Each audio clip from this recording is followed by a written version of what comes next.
Hello, j'espère que vous allez bien. On se retrouve aujourd'hui pour une vidéo recommandation de l'été. Je vous ai sélectionné quelques livres, que vous soyez à la mer, à la montagne ou tout simplement chez vous. Je vous ai sélectionné différentes recommandations. J'ai essayé de prendre des genres un petit peu différents et surtout aussi des livres que vous pouvez écouter en audiobook parce que c'est quelque chose que j'adore faire l'été. C'est juste de me poser, de m'allonger au soleil et d'écouter un livre audio dans mes oreilles puisque j'arrive pas particulièrement à faire la sieste. Donc voilà, je rentabilise mon temps en écoutant des livres audio au soleil.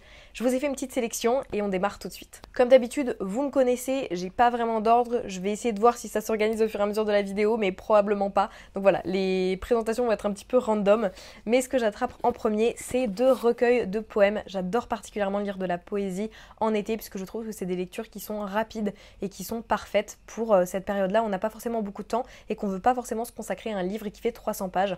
Du coup, là, je vous ai pris les livres de Rupi Kaur, Homebody et Milk and Honey. J'ai aussi adoré The Sun and Her Flowers, je crois que c'est ça, de la même auteure, mais je l'ai pas avec moi parce que je l'ai prêté à ma sœur. Et ce sont des livres qui se lisent extrêmement vite. C'est des recueils qui sont assez poignants. Il y a beaucoup de trigger warning puisque ça parle de pédophilie, d'abus sexuels, d'inceste. Tout ça via l'histoire en fait de Rupi Kaur, les événements qu'elle a vécu au cours de sa vie et qu'elle vient mettre en mots.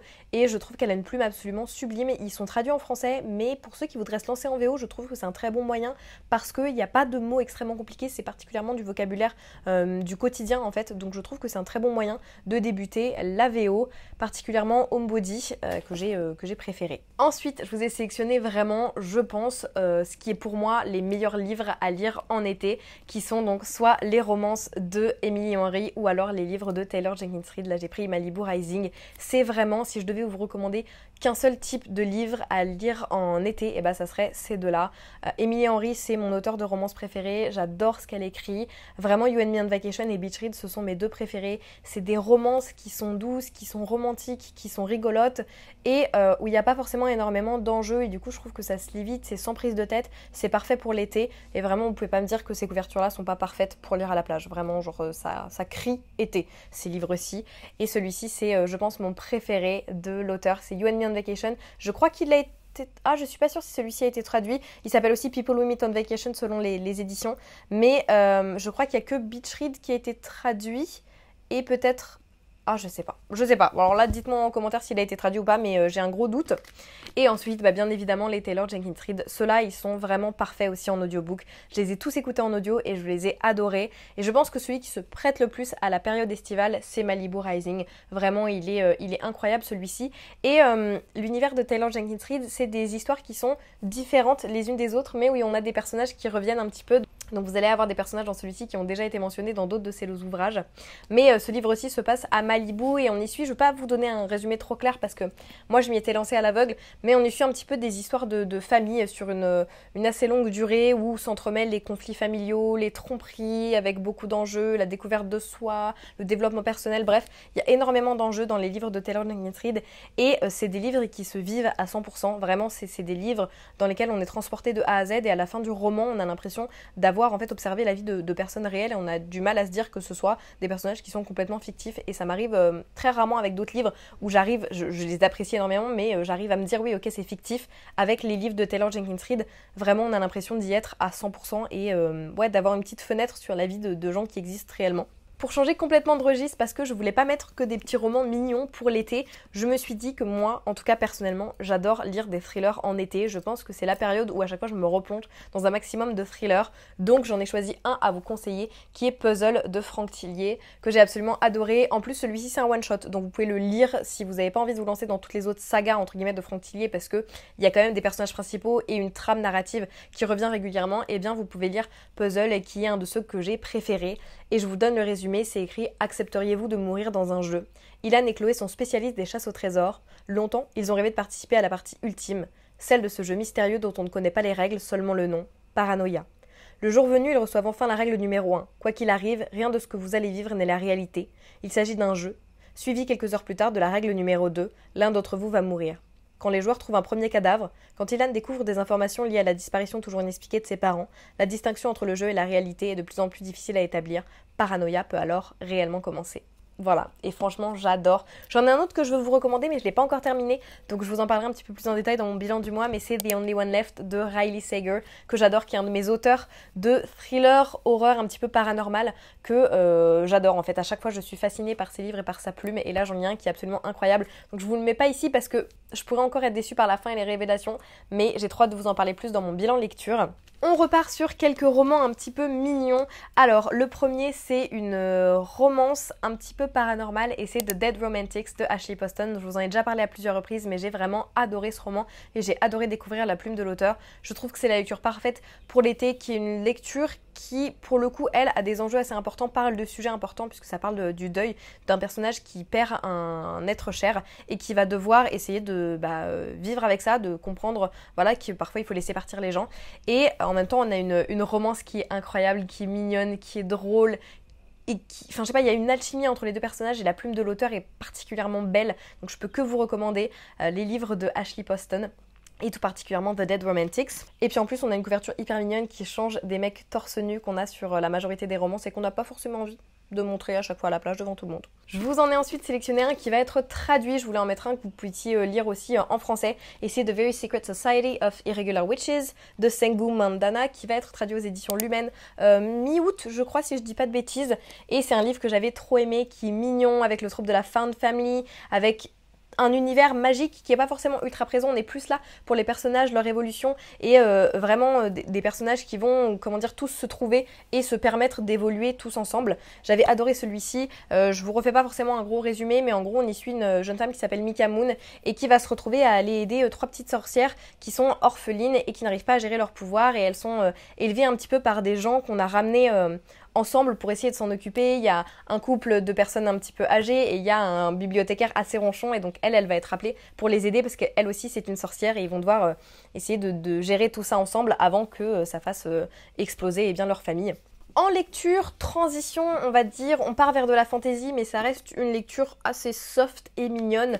On a Emily Wilde's Encyclopedia of Fairies de Heather Fawcett, que j'avais pareil adoré. C'est un livre qui est mignon, qui a une relation incroyable entre Grumpy Sunshine, puisqu'on y suit Emily Wilde, qui veut être la première personne à réaliser une encyclopédie des fées. Donc elle va se retrouver à partir dans un petit village au fin fond je crois que c'est un truc genre, c'est fictif il me semble, mais c'est genre la Suède ou un truc comme ça. Et elle se retrouve dans un petit village, sauf que le problème de Emily, c'est qu'elle est pas très douée avec les gens. Vraiment, elle sait pas parler aux gens, elle est un petit peu maladroite et surtout, elle préfère être toute seule.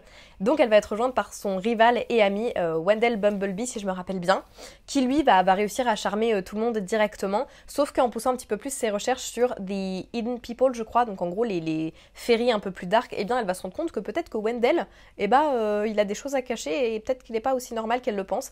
Et donc on a cette romance entre des personnes qui sont en compétition, donc il y a un peu le academic rivals to lovers, mais il y a aussi ils sont déjà un petit peu amis et en même temps il y a de la tension et en même temps ils passent leur temps à se prendre la tête. Bref, j'ai adoré, ça se lit vite, c'est trop mignon, et en même temps tout le côté sur le lore des fées était hyper intéressant. Ensuite je vous en ai mis un autre qui est traduit en français et c'est Lost in the Neverwoods de Hayden Thomas, qui est une réécriture de Peter Pan.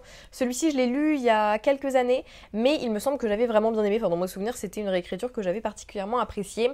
Et on y suit Wendy qui, il y a 5 ans, a disparu avec ses deux frères pendant je sais plus combien de temps. Bref, ils ont disparu dans les bois, dans l'Oregon. Et elle est revenue, mais pas ses deux frères. Sauf que là, 5 ans plus tard, il y a de nouveau des enfants qui commencent à disparaître. Et un jour, en allant dans les bois, elle va trouver un garçon endormi qui s'appelle Peter.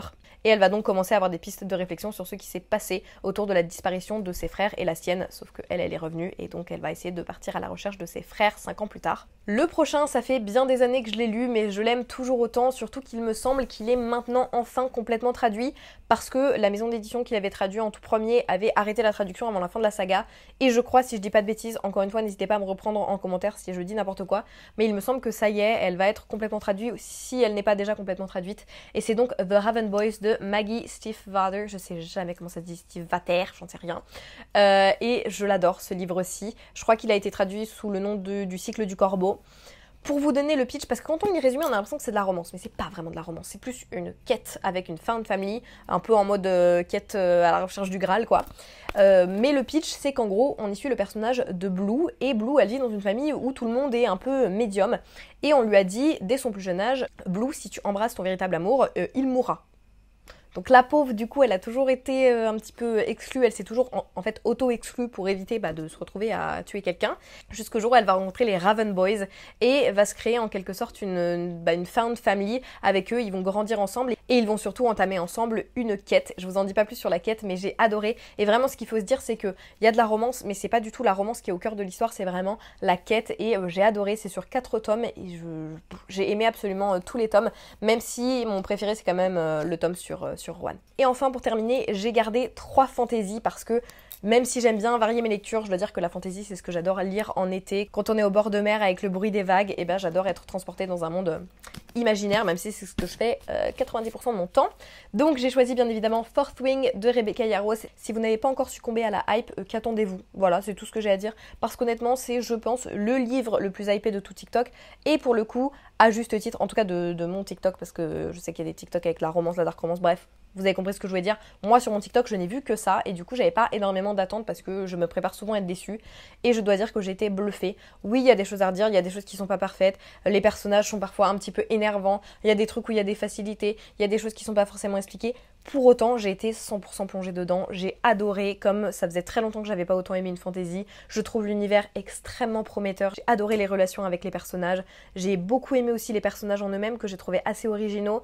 Rafraîchissant d'avoir ce type de personnage en tant que personnage principal dans des fantaisies. Et bref, je peux que vous le recommander parce que pour moi, c'est une saga qui va s'améliorer en plus de tome en tome. Et ouais, ça va être juste une pépite. Je recommanderais pas forcément en première lecture VO, mais si vous avez déjà lu quelques livres en anglais, je pense que vous pouvez tenter. Encore une fois, on pose souvent la question, est-ce que c'est abordable ou pas? Moi, ce que je vous conseille de faire, vous avez quasiment toujours accès aux premières pages des livres sur Google Books. Donc comme ça vous permet de lire un petit extrait, ou même sur Amazon, il me semble. Et vous voyez si le vocabulaire vous semble compréhensible ou pas. Et puis comme ça vous évite d'acheter un livre si vous ne sentez pas de le lire tout de suite. Qui dit été dit sirène, et pour ça j'étais obligée de vous parler de Sing Me to Sleep de Gabby Burton, qui est un livre que j'ai reçu dans la Fairyloot du mois de juin, il me semble, et que j'ai tout simplement adoré. J'ai été transportée de A à Z. Déjà, ce qui est hyper original dans ce livre-ci, c'est qu'on a les sirènes comme elles sont réellement dans leur côté mythologique, c'est-à-dire que c'est des créatures qui sont faites pour tuer. Voilà. Et ça, on l'a très bien dans ce livre, c'est-à-dire que notre personnage principal, elle tue. Et elle tue pas que des gens bien, et elle prend plaisir à tuer, et c'est ça qui lui fait peur, entre guillemets, vis-à-vis de sa nature, parce qu'elle se dit j'aime tuer, et j'ai vraiment aucun scrupule à tuer. Et bon, quand on lit comme ça, on se dit ok d'accord, on part sur un truc très sombre, mais j'ai surtout trouvé ça très original. On n'a pas forcément le côté hyper édulcoré des créatures qu'on a dans ce genre de mythe, et j'ai trouvé ça hyper bien fait. En plus de ça, on a un enemies to lovers, puisqu'en gros dans cet univers, eh bien, les sirènes considérées comme trop puissantes ont été complètement chassées, comme d'autres créatures, elles ont été assassinées, et on a une barrière qui a été mise autour du royaume pour empêcher des créatures d'en rentrer, mais aussi des créatures d'en sortir. Et donc il y a les fées qui règnent en maître, entre guillemets, et qui considèrent que toutes autres créatures sont inférieures. Ils régissent la magie, ils ont le contrôle en fait des espèces et de ce qu'elles peuvent faire. Et donc notre personnage principal, elle va essayer de voir ce qu'elle peut faire pour protéger au maximum sa petite sœur adoptive. Et ça, c'est le gros point fort du livre, c'est la relation entre notre personnage principal et sa sœur qui est absolument sublime. C'est un personnage qui n'en a rien à faire de personne à part de protéger sa petite sœur, et elle est prête à tout pour le faire, y compris renverser la monarchie pour permettre à sa petite sœur de grandir beaucoup plus libre. Sauf que le problème, eh bien, c'est qu'elle va se retrouver à devenir garde pour le prince, et que le prince n'a pas du tout l'air aussi cruel que ses parents. Bien au contraire, il essaye même en fait de faire changer les choses. Et donc elle va se retrouver un petit peu le cul entre deux chaises, comme on peut dire, à essayer de savoir ce qu'elle doit faire en fait pour protéger sa sœur, et puis se protéger elle-même aussi, puisque si les gens apprennent que c'est une sirène, eh bien... Voilà, squeak. Donc celui-ci, je le recommande à toute personne qui aime ce genre de créature mythologique et qui veut une version pas forcément édulcorée. Pareil, c'était pas un coup de cœur à 100% parce qu'il y a quelques trucs qui sont à redire, il y a un côté un petit peu parfois, j'ai trouvé très répétitif de notre personnage principal qui répète toujours la même chose, qui a un peu du mal à ouvrir son esprit, et j'ai trouvé que ça pouvait être frustrant à plusieurs reprises. Pour autant, j'ai passé un super moment, et si c'est le genre de livre que vous aimez et que vous lisez en anglais, foncez, parce que celui-ci, je sais pas du tout si... ça va être traduit en français ou pas. Et enfin, j'ai pensé à ceux qui n'ont pas envie de lire beaucoup de livres cet été, mais qui ont envie de, vous savez, choisir un livre sur lequel ils vont passer tout l'été. Donc là, je vous ai pris de quoi lire tout l'été. avec Un jour de nuit tombée de Samantha Shannon.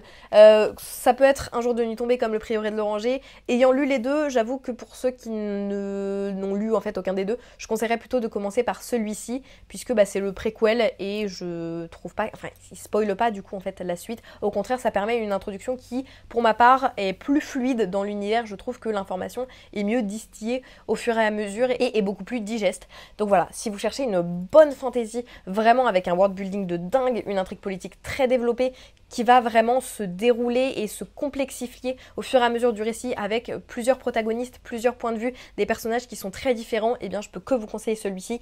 Surtout si vous cherchez des protagonistes féminins qui changent un petit peu les codes de ce qu'on voit d'habitude en fantasy, voilà, Samantha Shannon, et puis là, comment vous dire que vous en avez normalement pour tout l'été. Et voilà qui conclut cette vidéo, j'espère qu'elle vous aura plu. N'hésitez pas à me dire quel est le livre que vous recommandez à tout le monde en été, puisque moi aussi j'ai envie de savoir quelles sont vos recommandations.